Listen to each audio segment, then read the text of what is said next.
শেখ হাসিনার সরকার এবং শেখ হাসিনা নিজেই বলেছিলেন তার আন্দোলনের ফসল তারা বিএনপির এখন যিনি ভারপ্রাপ্ত চেয়ারম্যান সেই সময় সিনিয়র যুগ্ম মহাসচিব জনাব তারেক রহমানকে গ্রেপ্তার করে বিনা কারণে মিথ্যা মামলায় সাজা দিয়ে শারীরিক নির্যাতন করে, যে নির্যাতনে তাকে কারাগারে এবং এই পিজি হাসপাতালে অবস্থান করতে হয়েছে, তারপরে চিকিৎসার জন্য বিদেশ তিনি যান।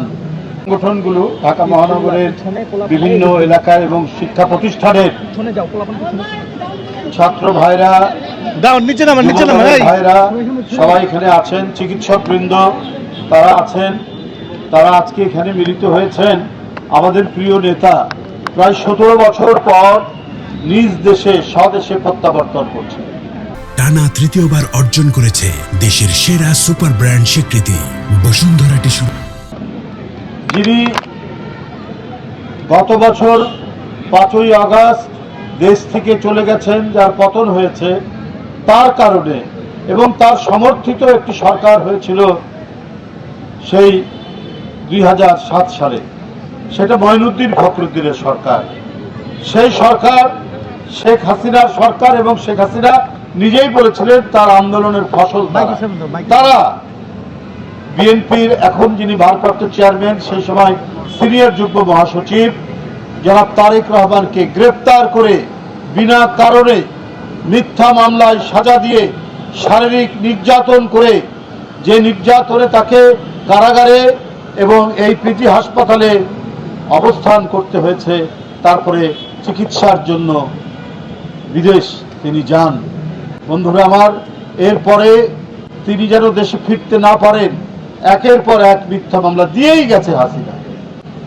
নানাভাবে মানসিক পর্যুদস্ত করা হয়েছে, শারীরিক তো করা হয়েছে। এত যন্ত্রণা ভোগ করে 17 বছর নিজের পরিবারের সাথে বিচ্ছিন্ন থাকতে হয়েছে, মায়ের সাথে দেখা হয়নি, তার আপন ছোট ভাইটি তার লাশ তার জানাজা পড়তে পারেননি। সবই হচ্ছে শেখ হাসিনার কারণে।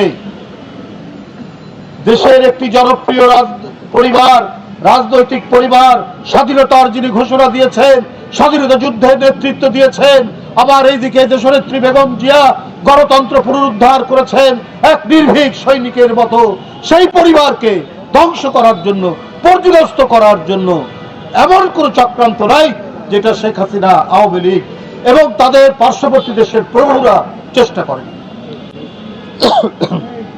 আজকে বন্ধুরা আমার, সেই নেতা আগামী 25শে ডিসেম্বর দেশে ফিরছেন।